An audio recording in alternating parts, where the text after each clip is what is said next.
was a terrible idea. Gosh. Alrighty then. Oh, you took the stuff off her. I did. Oh, the cork's got a little like dent in it. Yeah, I saw that. Welcome back. We're the Bourbon Junkies. I'm Dan. I'm Sean. And tonight we drink Kentucky Owl. Batch 3. Trace. Rye. Alright. I don't know what happened there. We got all of it out.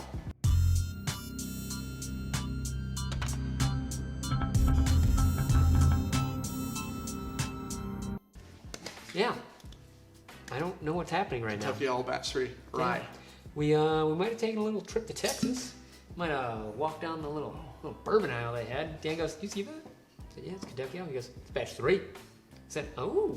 Oh." We were a fan of 1 and 2. Yeah, like we most were.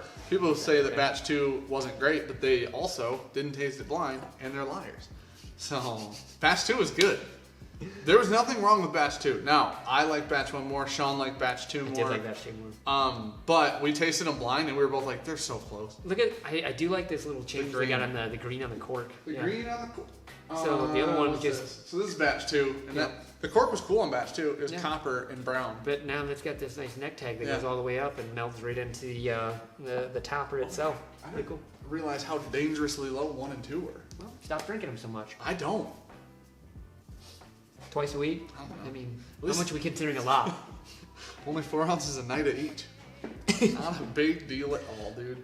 So, Batch 3, 10 years old, age stated 10 years old, blend of older whiskeys in there as well, and then 57%, I believe. All right. $200. Yeah. $199.99. Wasn't going to talk about that. Ooh. This has gotten a lot better. We opened it there. Cheers. Oh, wow. Just realized you're a monster. Just complete professionals over here. Just professionals over here.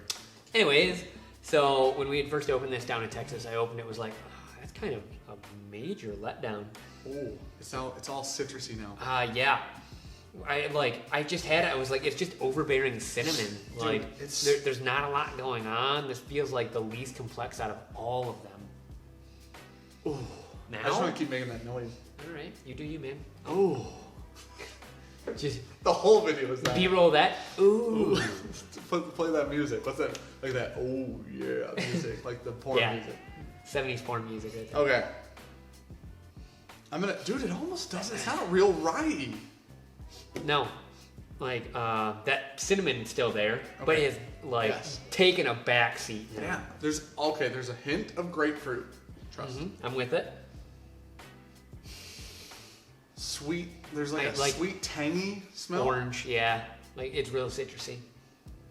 Oh, I like it though. It smells way different. I believe Dixon has, I'm 99% sure. So I said I know because I'm pretty sure, but I'm going to reel it back and say, I'm pretty sure Dixon has been on record saying from batch to batch, he's not trying to recreate the last batch. Every batch is like a new adventure and a new experience. So I'll back you up. That is on record. If you buy batch 2 thinking about batch 1, you got to relax. And if you buy 3 thinking about 1 and 2, listen, I think what you should be thinking about is Dixon good at blending? The answer to that question is of course he is. He's great at blending. So go into each one as like a whole different whiskey. You know what I mean? This is another rye whiskey at a higher proof. This has like a really like fresh aspect, that green freshness. Like vegetation. Yeah, like in the best way though. It's not. It's almost that like fresh cut lawn where you're just like, I enjoy that smell. It's great. Oh, okay. I don't think I was ready. She wasn't ready. Oh my gosh. A lot went on there. It's going to take a while for me to process that. Clove, mint, allspice. A lot of mint. More than I was expecting. I would say less mint than small batch select from Four Roses. Yeah. But that, like everything that is outside of cinnamon right now is like more than I was getting before. Definitely needs air for this to open up. Like there's almost I'm gonna go back to it before I call that out. But there's like a really good richness in this. What is that flavor? Like a cocoa nib in there. Oh, okay. There's something a little drying. I think that's the 57% alcohol. I know, but it's followed up with like a little. There's a flavor there. Yeah, like the cocoa is what I wanted to say first, and I was like, I'm gonna take another sit before I try to call that out, because every now and then, like I go back to it, I'm like, I don't know what I was tasting. It's a little bittersweet. Yeah. That's kind of what I feel like. It's that the sweetness. It's definitely not as citrusy, I don't think, on the palate as it is on the nose, in my opinion. Man, I love the nose of this. I do. Yeah, the nose seems very, very interesting. Like there's a lot going on.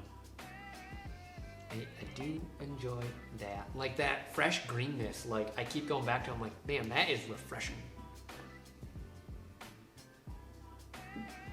It's not dill. What is it? There's definitely clove and definitely mint. Those are two things that are there. I almost feel like there's almost, and part of this is going to be the proof, but I almost feel like it's followed up a little bit like a pepper hot. Oh, I was going to say there's like a little bit of a marzipan in there. I don't know what that is. Never had it. Yeah. It sounds savory. So now that we're back, definitely, yeah, that's what it is. It's like a honey, sugar, and almond meal, which is ground up almonds. Sure. Yeah, but there's that like buttery richness of like a nutty aspect to it. I like that you explained what almond meal is.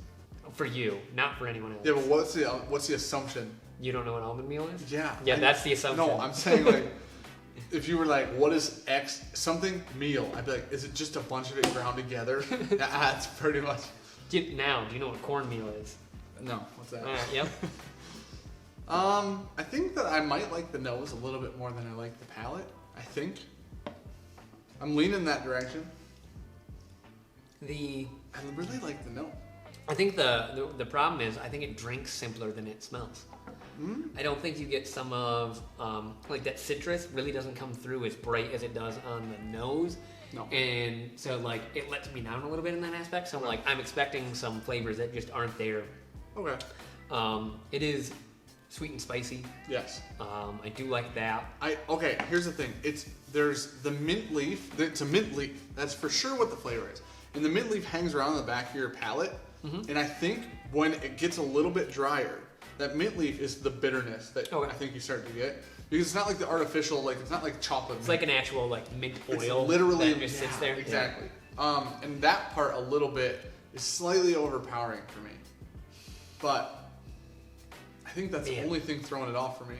I can nose this all day. I really like how it smells. It's 57% and it doesn't even smell that hot. I didn't think about that. It smells like it definitely smells like a rye, knowing it's a rye, but if we were smelling it and didn't think so, it'd be like, maybe this is really high rye bourbon or really low rye or something, a really sweet rye. But these bottles are so pretty. These bottles are so cool. That label's so damn cool. If you don't know from the first one or two Kentucky Owls, this is basically like a throwback, a revival brand from Dixon's grandfather. So Dixon's picked it up and ran with the old thing. Stoli actually owns Kentucky Owl at this point. Dixon is their blender. Can thank them for the price. What? You can thank Stoli for the overpriced whiskey. You got your price yet? You can thank Dixon for the good whiskey. I got the price. I got got a price I'd pay for it again. Got your grade? No, go ahead. C+. One more drink and I'm going to grade it. You can explain your grade while I do that. C and plus. It's a $200 bottle. It doesn't knock my socks off. I really enjoy it. Not $200 enjoy it is the issue, and I don't like it as much as 1 and 2. Okay. Even after opening up, I don't think it drinks as rich, or like it's just not as good as 1 and 2. Sorry. So people can probably still find 2 because 2 is the same exact price. So 2 is the same price as 3. 1 was a lower price than both. Yep. You can probably still find 2 because I know they sat on shelves. Yeah, I don't think you'll find a lot of 1s though. So I just want to know. Yeah, probably at this point you're not finding a lot of 1. No. How do you feel about that? 2 was 50%, 55%. I don't remember which one's which. 50.9. Okay. Wow, those are so much more different than I thought. Wait till you drink it. I do believe, and now it's a lot. This is 7% higher ABV. I don't know if I like 2 more. Really? I don't know. I don't know if I like it more. I still do. So because they're the same price, if you were in a store and you saw 2 and 3, you'd still pick 2. 2 feels so much more like it's fuller. Okay, more complex, balanced. What's the word you're looking for here? I think it just like all around is a better Everything? drink. Okay. Yeah, so I think it's got a little bit more going on to the palate. Nose wise though, kind of a letdown. That one definitely has better nose. That one I think just drinks better. I completely agree. On those. It coats a lot better. I think it's just got more going on for it. Okay, this is way more clovey, less minty. Yep. A little bit. What is it, like? I don't know if it's cinnamon. There's like a sweet spice in there. Yep. I feel like this one's more spicy. This one's hotter. Yeah. Yeah. I don't know if I would. They're very different. Would I pick one or two or three? I feel like you gotta try them both at a bar. They're very different things. They're the exact same price. You gave it a C+. I did. I'm gonna go. Man, I'm having a hard time in that B range solely because of the price. $200. Yeah. That price tag is so damn high. Listen, I saw it and I still bought it. Yeah. Will I buy batch 4 at $200? I probably won't. Unless we're on vacation, and I'm like, hell, why not? Yeah. Because that's kind of what happened with this. It's like, we're only in Texas once. That's basically what happened, even though we're going in October. Once in August. Yeah. Once in August. Yeah. So. I'll go C+. I want to go B. I do too. If we remove the price tag, I would go a flat B. Yeah. I'm going to go a C+ because of the price tag. Yeah. So, all right.